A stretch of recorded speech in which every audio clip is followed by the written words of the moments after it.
Olá, seja muito bem-vindo. Eu sou Alexandre Oliveira, estou aqui a convite do Nissan Leaf para a gente tratar de um assunto que está pipocando no mundo inteiro e é muito relevante, que é a eletrificação dos automóveis. Uma hora ou outra vai fazer parte do seu dia a dia. Para falar sobre esse assunto, eu estou recebendo o Facundo Guerra e o Márcio Ishikawa, jornalista. Mas eu vou começar com você, Facundo, porque a gente tem que cortar tempo aqui para passar seu currículo, que é CEO do Grupo Vegas, também conhecido por ser um empreendedor serial com mais de 20 negócios de sucesso. Foi eleito um dos empreendedores mais influentes do planeta e a gente não pode esquecer que é embaixador do Nissan Leaf, né, um carro 100% elétrico. E também escritor, né? Pai. E pai, que é muito importante. Que é muito importante. Como é que é o nome da menina? Pina, tem 9 anos. 9 anos. Ela dá muito trabalho? Ela já quer um carro elétrico? Ela é a pessoa mais incrível que eu conheço, mas eu também sou suspeito para falar sobre isso. Todo pai é babão e coruja. Márcio, tudo bem? Tudo bem, Seja Ale. muito bem-vindo. Pai também, né? Pai também. Vinícius e Sofia. O Márcio, além de pai e jornalista, também ele mente um pouco. Ele fala que começou a fazer essas reportagens com os carros no ano 2000. São 2 décadas acompanhando essa transição, né? De automóveis. Exatamente. E não tem um fio de cabelo branco. Quer dizer, é um trabalho tranquilo, não dá estresse nenhum, né?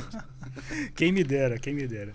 Mas legal estar aqui com você, com o Facundo, para a gente conversar um pouquinho sobre esse assunto que é tão importante e interessante. Então vamos bater um pouco. Vamos seguir, então. Ô, Márcio, vou começar contigo perguntando, porque quando a gente pensa em carros elétricos, vem muito na nossa cabeça, assim, que a gente é da mesma geração, dos Jetsons, né? Uma coisa que seria só para o futuro. A gente já pode dizer que os carros elétricos faz parte do nosso presente ou ainda assim estão em movimentação e aí realmente vai chegar ainda mais para frente? Olha, Ale, você pensando do ponto de vista global, já está no presente, né? Para você ter uma ideia, tem muitos lugares no mundo em que já tem uma data marcada para encerrar a venda de carros a combustão.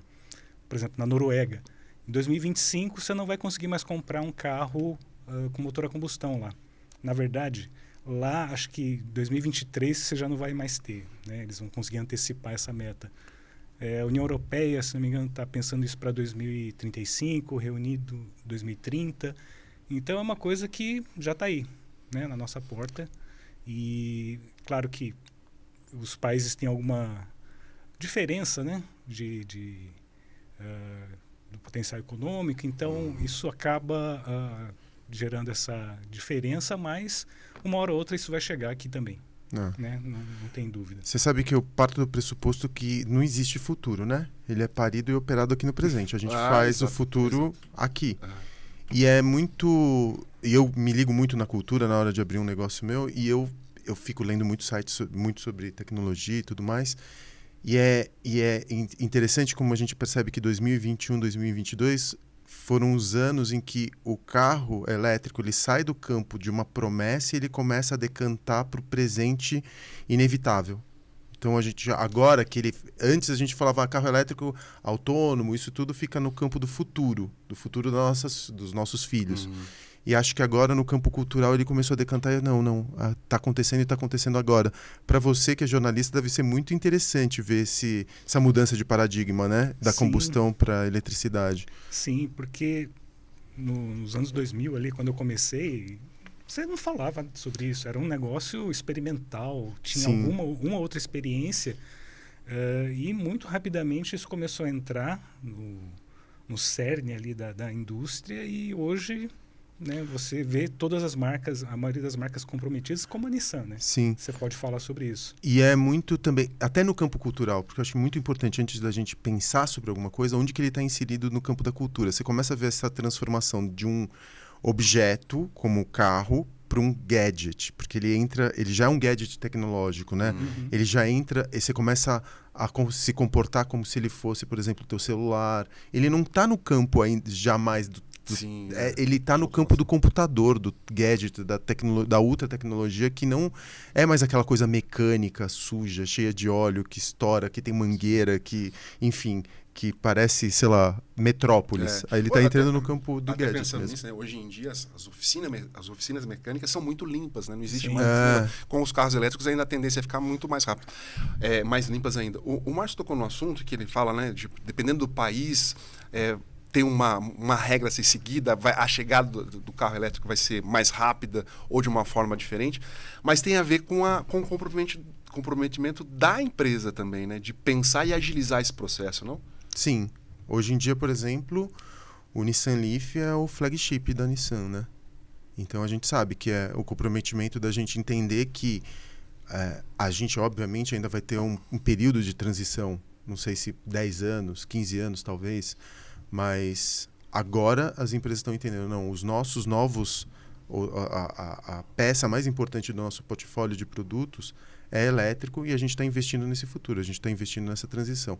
Ela vai acontecer, seja por determinação enfim, da legislação dos países, ou porque a aceleração das próprias empresas que não vão esperar que os países, eles no final das contas, determinem quando que o seu portfólio de produtos vai ter que mudar ou não. E é o que eu estava dizendo, eu tive o meu primeiro contato com um carro elétrico recentemente, até a convite da Nissan. E eu pensei que ia ser uma grande transformação na sua vida, sabe? Que você tem que acolchoar a sua vida, que você tem que transformar alguma coisa na tua vida para você fazer essa mudança. Como foi, por exemplo, a transformação do telefone fixo para o telefone celular. Você tinha que se carregar, você tem que se preocupar, mudar o seu dia a dia. E a transição foi muito tranquila. Foi muito tranquila, assim. Eu não tive que mudar absolutamente nada do que eu fazia quando comecei a me transportar, quando eu eletrifiquei o meu transporte. Muito legal. E, o Nissan Leaf está na segunda geração, né? Chegou no Brasil em 2019. E isso passa por um processo também, né, Márcio? Assim, de identificação, de mudanças para também atender a isso, né? Afetar o menos possível no dia a dia das pessoas, né? Sim, sim. E a segunda geração do Leaf, se você comparar com a primeira, que, se não me engano, é de 2010, ele teve um acréscimo ali de tecnologia que é impressionante. Tem eu não estou falando da parte nem da parte de propulsão elétrica, estou falando ali da parte de sistemas de segurança, principalmente, conforto para o motorista e para os passageiros. Né? Acho que você pode falar um pouquinho disso também. Assim, detalhes, eu não sou um cara que se liga muito, né, no carro enquanto um veículo, mas assim, você vai percebendo coisas do tipo o sound system, que é uma coisa que você realmente, normalmente nós homens, né, quando a gente pega um carro, que a primeira coisa que pelo menos eu fazia era dar um upgrade no sound system. Eu não precisei. Eu falei, uau, é ótimo desse jeito. Sei lá, questões de segurança, como aquela câmera que você consegue ver de cima, como se você estivesse sendo sobrevoado por um drone, para você conseguir ver todo o seu entorno na hora de... Uma câmera 360. Que você fica olhando e fala, nossa, parece feitiçaria, porque não dá para entender como é que o carro consegue essa perspectiva 360, né? Como que as câmeras conseguem isso. O e-pedal, que é aquela coisa de você não ter que ficar mais usando o freio na hora de dirigir dentro da cidade, você só precisa de um pedal, só do pedal de acelerador. É como se você tivesse numa pista de... Autorama, né? No Autorama. Exatamente. Vira um Autorama. Até quando você vai mudar de faixa, por exemplo, e ele te avisa quando você está mudando de faixa, ou se você está fadigado, ele te avisa também a maneira... Enfim, é um carro... A grande mudança que eu senti foi a ausência de barulho. Isso realmente é meio estranho. Né? Isso estranho. Essa é a parte estranha. De você pegar e andar em silêncio. Andar em absoluto silêncio. E o torque. A gente também, dentro do Brasil, a gente tem uma cultura, né, sobre carro. Carro é um ente na família. Eu me lembro que quando eu era moleque, meu pai comprou um Passat. Foi o primeiro carro que ele comprou. E eu me lembro da gente tirar fotos com o carro que tinha chegado. Lembra? Todos nós temos uma foto com o nosso carro. Era um orgulho da família. Era quase um membro da família. É uma coisa que continua atual. Dar nomes para os carros. Sim, total. Continua atual. E... dentro também dessa coisa do carro, o torque dele, a maneira como ele respondia, a velocidade, era um assunto muito importante. Eu tive um carro 1000 ali no começo dos anos 2000. E o carro 1000, você passava não, porque ele é econômico e tudo mais, mas ele te dava uma certa, especialmente entre os adolescentes, assim, os jovens adultos, né, adolescente não, mas ele te deixava com uma autoestima meio baixa. E um carro elétrico, cara, você faz assim, ó, e você já fica tenso, porque você sente o teu corpo encostar no banco. Ele realmente te dá uma... Porque isso era uma preocupação das pessoas. O carro elétrico não anda. Não né? anda. Não andava, né, Marcelo? Não andava, é chato. Né? E é uma coisa muito divertida. E essa questão do torque instantâneo, né, que você pisa e já tem ali a força imediatamente, na verdade é 1/10 de segundo, né? Então você pisa no acelerador, não dá nem para contar até 1, né? Você já está ali com a força total. Isso é uma coisa muito importante para a segurança, né? Imagina você está lá numa estrada de mão dupla, você vai fazer uma ultrapassagem, né? Você consegue fazer essa ultrapassagem muito mais rápido. Você vai acessar uma via rápida, você vai entrar ali numa marginal, numa estrada que tem carro ali a 80, 100 por hora. Você consegue entrar nesse fluxo muito mais rápido, com muito mais segurança. Né? Exatamente. E a questão de segurança, eu queria tocar nesse assunto que é chamariz, né? O Nissan Safety Shield. Porque tem um conceito de que o carro, hoje em dia, ele não é só uma forma de você se locomover. Ele também faz parte da proteção das pessoas. Ele te ajuda a proteger outras pessoas. E são 20 itens, né? Que tem o Nissan Leaf. Você consegue falar os 20 para mim? Vou te provocar. Eu tenho uma cola aqui, porque no final das contas é muito item. Porque, assim, quanto a gente está falando de futuro, né? Preocupação com a família, o carro faz parte da família. Eu acho que essa questão de segurança que amplia-se cada vez mais, né? A cada nova geração, é um fator que acaba sendo agregador, né? Para a gente adquirir um carro. Especialmente porque eu tenho uma filha de 9 anos, né? Como a gente estava comentando. Todos os itens de segurança, eu poderia ficar descrevendo eles todos aqui, um a um. O carro trabalha para mim. É o contrário, entendeu? Ele é transparente. Eu não tô o tempo inteiro pensando assim, nossa, eu preciso ligar tal item ou eu preciso usar tal dispositivo. É o carro que está, no final das contas, criando uma bolha de proteção em torno da família, sabe? Então, eu acho que a segurança, na verdade, ela acaba virando um assunto quando você não precisa pensar em segurança. Porque alguém pensou por você, sabe? Exatamente. Então, eu entro no Nissan, diferentemente também dos outros carros, eu entro no Leaf e eu paro de me perguntar, o assunto dirigir, ele começa a ficar cada vez mais... Não é uma questão, sabe? Tem uma redoma em torno de você, tecnológica. O carro é super confortável. Ele tem também essa história que a gente estava falando do torque. É óbvio que não é para ficar dando racha na marginal, né? É óbvio que é para fazer uma mudança de faixa quando você precisa. Então o carro ele começa a te acolchoar a existência, sabe? Tô achando muito interessante. E vai derrubando alguns mitos, né? Porque quando a gente passa do carro mecânico, né, pro automático, as pessoas falam assim, não tem graça de dirigir porque não tem embreagem, parece que eu não estou dirigindo. Talvez o carro elétrico traga esse pequeno movimento. Mas eu não escuto o barulho, é chato, parece que eu não estou sentindo o motor do carro, eu não estou sentindo isso. Isso também vai caindo com o passar do tempo, né, Facundo? Experimentar o veículo também vai te levar a uma nova experiência que você vai se adaptando. Da mesma forma como quando a gente tinha que fazer mudança de canal, a gente gostava do clec, clec, clec. Isso vai... O telefone de disco. Exatamente. São mudanças que a tecnologia vai trazendo. Eu acho que não existe uma substituição, não existe uma justificativa onde você vê essa mudança de paradigma não se sustentar por conta de qualquer coisa que tinha no passado. Eu não vou sentir nenhum futuro, nenhuma saudade dos motores a combustão quando eles forem definitivamente embora. Eu não vou sentir nenhuma saudade deles. Não tem nada Quando a mudança é para uma coisa positiva, você se acostuma rapidinho. Exatamente. Né? É muito mais você confortável. Esquece muito rápido. Fora que o carro não esquenta, não tem...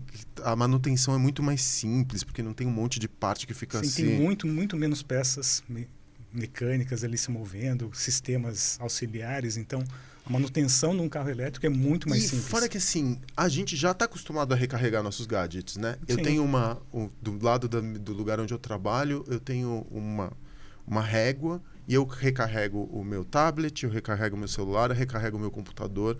A história de você recarregar um carro não é algo que a gente já... Isso já está acontecendo nos últimos 10 anos, né? Da gente recarregar os nossos aparelhos, os itens que nos cercam, né? No dia a dia. Nem isso eu vou sentir falta de passar, especialmente com a gasolina no preço em que se encontra. Sim. Por curiosidade, em quanto tempo se carrega um carro elétrico? Depende do carregador, né? Se você usa num carregador rápido. Eu, por exemplo, eu moro perto de um shopping center. E eu confesso para você que eu não gostava de ir para o shopping center. O fato de eu estar com um carro elétrico me trouxe se eu preciso, eu encontro uma justificativa para ir para o shopping center. Primeiro porque eu não preciso procurar vaga. Porque é super confortável e principalmente... A vaga está lá te esperando. Principalmente no Natal tem uma vaga me esperando. Segundo que, sei lá, eu vou comer alguma coisa, ou vou comprar uma coisa, ou vou ao cinema, que é uma coisa que eu gosto muito de fazer. Se eu vou ao cinema, quando eu volto, em 2 horas o carro já está recarregado. Então, e a carga vai me permitir... Eu ando... o uso do meu carro é para cidade. Cara, eu recarrego o carro com 100% de bateria, eu rodo 2 semanas. Tranquilamente. Autonomia é ótima. Então. Então eu não preciso ficar... Também era uma coisa que acontecia muito nas primeiras gerações de celulares. Eu acho que vocês vão se lembrar. Aquela ansiedade pela bateria. Né? Da gente falar, a bateria não vai chegar no final do dia. Chega. Chega porque, a não ser que você, sei lá, use teu carro como um Uber, que eu imagino que não vai ser a nossa... Ainda que você use, né? Porque dificilmente alguém vai rodar a autonomia inteira do carro num dia. Mas com certeza esse momento vai chegar. A gente pensava no desgaste do carro do campo mecânico, né? Você tinha o campo mecânico do desgaste, muita peça se movendo, tudo aquilo. Eu que sou engenheiro, né? Você também não? Você é jornalista não, só, jornalista.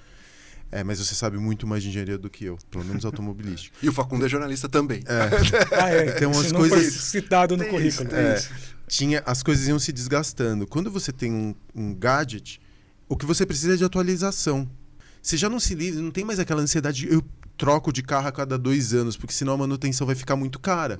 Que é uma coisa que a gente... Você tem que trocar no final da garantia, né? Pra exatamente. Não ter tantos gastos com a manutenção. Bom, acho que é isso, né? A gente falamos tudo, falamos bastante. Dava para falar muito mais, hein? Esse papo é muito gostoso, muito legal ouvir vocês. Até o fim da tarde. Obrigado, Márcio. Eu que agradeço a oportunidade aqui. Obrigado, Márcio. Prazer. Valeu, Marcelo. Um abraço, ó. Nissan Leaf. Não esquece esse nome.